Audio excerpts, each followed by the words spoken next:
hemos anunciado, saludamos en nuestros estudios la presencia del señor Ministro de Gobierno, Patricio Pazmiño. Ministro, qué gusto que nos acompañe, buenos días y bienvenido. Su designación se da cuando faltan 6 meses para que culmine el mandato presidencial del licenciado Lenín Moreno. En ese sentido, quisiéramos iniciar esta entrevista conociendo cuáles serán sus frentes de acción, las acciones que va a tomar en lo que queda del presente mandato de gobierno. Bueno, gracias, buenos días. Importante, a veces ustedes poder informar a la ciudadanía. Mi designación obedece a la decisión del gobierno de en estos últimos días darle una importancia relevante a los temas de seguridad, que ahora son una preocupación del gobierno y de toda la ciudadanía. En estos 6 meses continuaremos la gestión de la doctora Romo, pero al mismo tiempo iniciaremos unas nuevas acciones que creemos nosotros nos permitirán buscar un impacto en los temas de seguridad.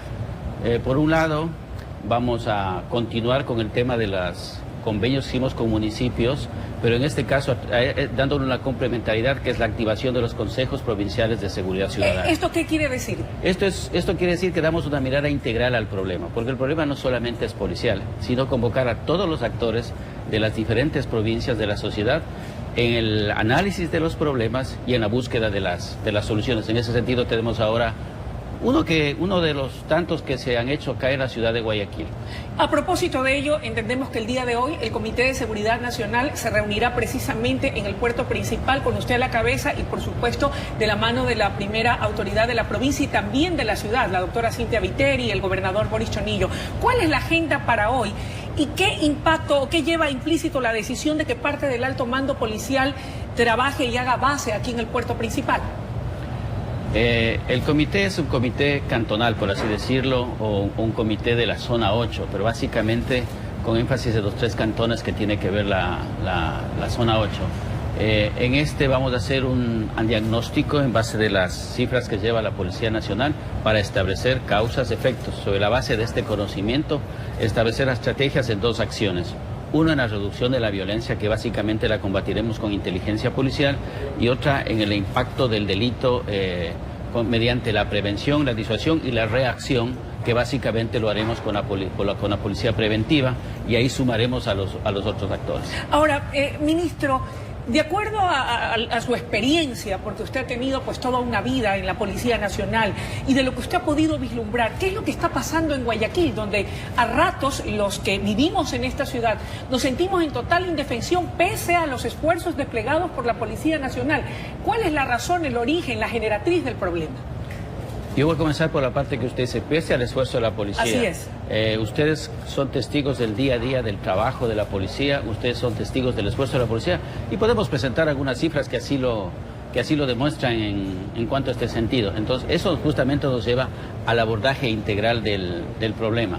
Tenemos que mirar cuáles son las causas que ha generado la pandemia, una crisis de salud, económica y social, y luego de eso ver cómo también podemos atacar estos problemas que pueden estar favoreciendo los temas de inseguridad, también dentro de un contexto regional y mundial en el que todos los países están abocados al incremento de los índices de inseguridad y que todos estamos tratando de abordar en base a la realidad que vive cada país. No obstante, en el caso de Guayaquil, ya los ladrones no se conforman solamente con robarle un teléfono o intentar robarle su carro o secuestrarlo, sino que ahora también lo matan.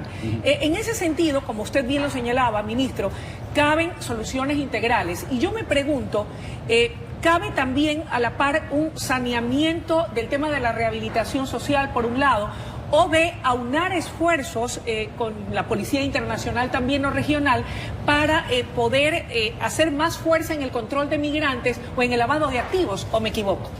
Es eso y mucho más. Yo comenzaría más o menos haciendo esta siguiente pregunta para que todos como sociedad reflexionemos.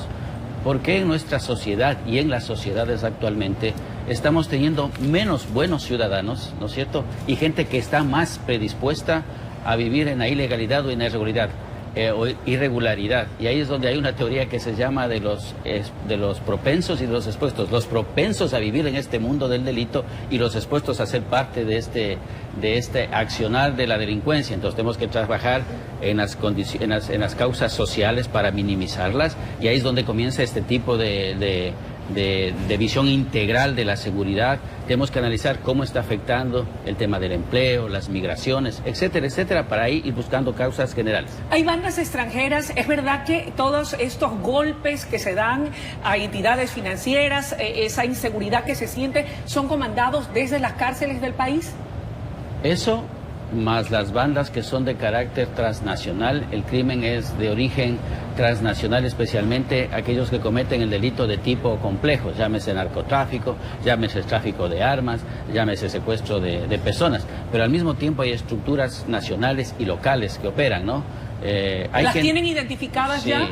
En Guayaquil, el análisis que hicimos el día de ayer último, que me reuní con los jefes de policía, tenemos detectado 18 lugares, por así decirlo, 18 espacios o áreas dentro de los distritos, circuitos, donde están operando ciertas estructuras, y más o menos 63 puntos específicos donde tendríamos problemas, tomando en consideración que el delito se desplaza luego de la acción, pero este es prevención, disuasión y reacción.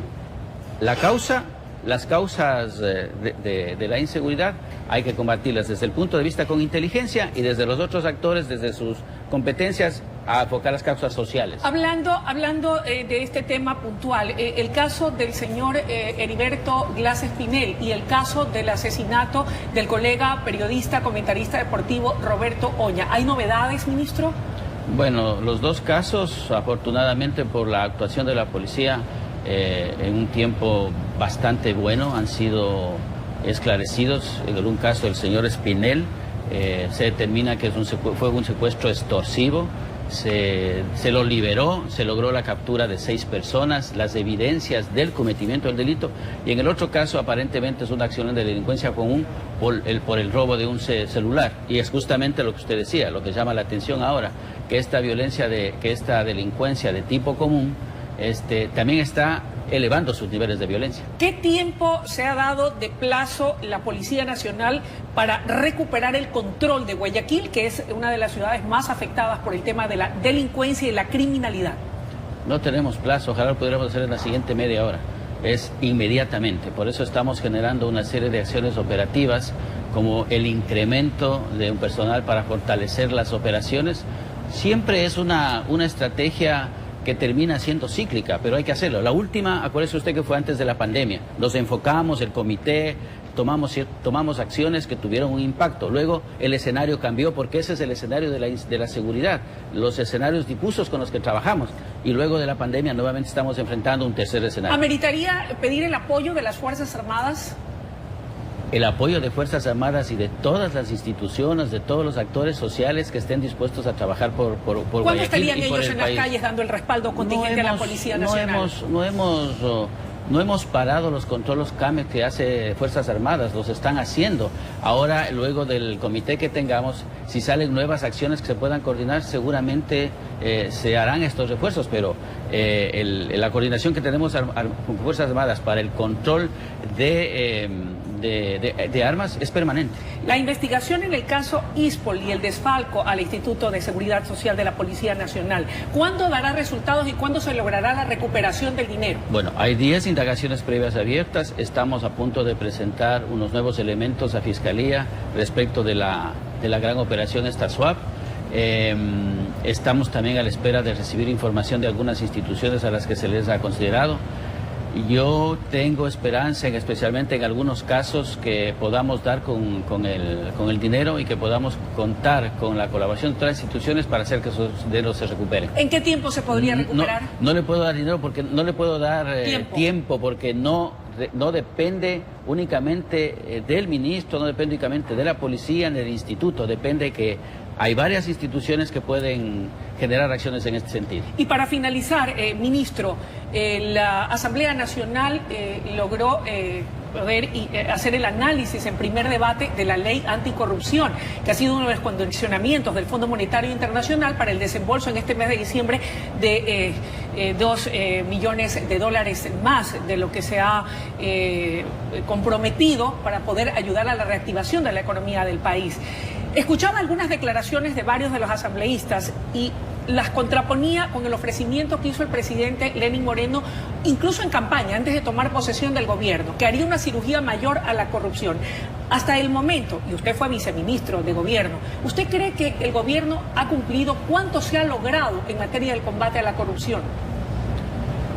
Yo pienso que el gobierno ha cumplido en la parte que ha hecho, en la parte que al gobierno le corresponde. Vuelvo a decir, pero dependemos a veces para que estas acciones tengan término, ¿no? Por ejemplo, estamos todavía esperando la ley de extinción de dominio, esta ley anticorrupción. Entonces, nosotros generamos las acciones que corresponden, pero en muchas cosas hay una participación. De ahí pero también hay que notar que hay casos, como el caso Sobornos, como otros casos, que la justicia ha caminado y ha logrado... pero necesita de esta ley de extinción de dominio. Le decía esto porque en cambio algunos asambleístas decían, y con esto concluyo, al menos mi parte, que no solamente es cuestión de reformas a las leyes, que también ha faltado voluntad y capacidad de decisión política, no lo digo yo. Escuchaba a algunos asambleístas el día sábado mientras se discutía esta ley. ¿Usted cómo responde a esos comentarios? Yo creo que no ha faltado decisión política. Los hechos de los diferentes casos que están en la función judicial, muchos de ellos de los cuales han tenido sentencia, casos en los que ha determinado que personas estén ahora, sentenciados y en las cárceles, y los otros casos que se siguen promoviendo. Yo pienso que no ha faltado decisión política, pero como gobierno hemos hecho todo, pero ahora también dependemos de que los otros actores hagan su parte. Por ejemplo, los actores del sistema de justicia también tienen que hacer su parte. Y de la Asamblea Nacional. Y de la Asamblea Nacional. Gracias, ministro, por su tiempo, por su comparecencia esta mañana aquí en este espacio informativo. Estaremos muy atentos de lo que ocurra el día de hoy en esa reunión del Comité de Seguridad. Y le deseamos éxitos y suerte en esa delicada misión. Gracias. Amables televidentes, era la intervención del señor ministro de Gobierno, Patricio Pazmiño. Es momento de ir a una breve pausa, pero enseguida regresamos con mucho más aquí en La Noticia en la Comunidad. Sigan en nuestra sintonía, ya volvemos.